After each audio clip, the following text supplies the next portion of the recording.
वक्त जो मुसलमान सबसे ज्यादा परेशान है वो वोटर लिस्ट के नामों के सत्यापन को लेकर है। मुसलमानों को वोटर लिस्ट में नाम रहने नहीं रहने से डरने की कोई जरूरत नहीं है। मैं मुसलमानों से इतना ही कहूँगा, ये मुसलमान और हिंदू का मामला नहीं है। बिहार में हर वो गरीब जिसके पास पेपर शायद न हो, हर वो व्यक्ति 50 लाख से ज़्यादा बच्चे बिहार से बाहर मजदूरी करते हैं।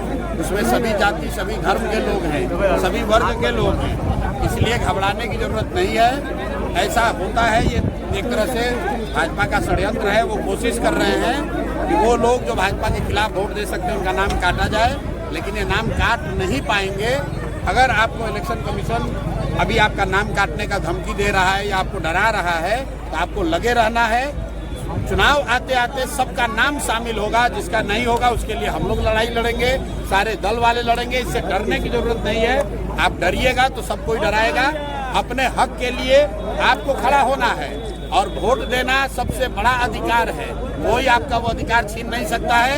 एक बात समझ लीजिए कि चुनाव आयोग को नागरिकता तय करने की का उनको अधिकार नहीं है। सुप्रीम कोर्ट का ये गाइडलाइन है, सुप्रीम कोर्ट का जजमेंट है। चुनाव आयोग किसी की नागरिकता नहीं तय कर सकता है। चुनाव आयोग का काम वोटर लिस्ट बनाना है, वोटर लिस्ट के जरिए चुनाव कराना है। अगर चुनाव आयोग ये कह रहा है कि वोटर लिस्ट ठीक नहीं है तो चुनाव आयोग को जवाब देना है कि भाई 1.5 वर्ष पहले इसी चुनाव आयोग से पार्लियामेंट का चुनाव हुआ है, मोदी जी इसी वोटर लिस्ट से चुनकर प्रधानमंत्री बने हैं। तो अगर वोटर लिस्ट खराब है, गलत है, तो मोदी जी क्या फिर से इस्तीफा देकर फिर से चुनाव लड़ेंगे? और अगर चुनाव आयोग ये कह रहा है कि लोकसभा चुनाव के बाद नेपाल से बांग्लादेश से लोग आ गए, तो ये बताए कि भाई बिहार में सरकार किसकी है? भाजपा की है, नीतीश की है।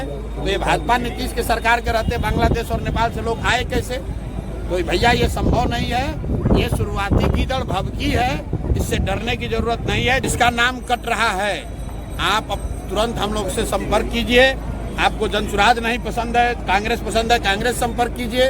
राजनीतिक दलों के कार्यकर्ताओं से, नेताओं से संपर्क कीजिए ताकि आपका नाम हर हालत में जोड़ा जाएगा। चुनाव आयोग आपका नागरिकता तय नहीं कर सकता है, ये उसके अधिकार क्षेत्र के बाहर का मामला है।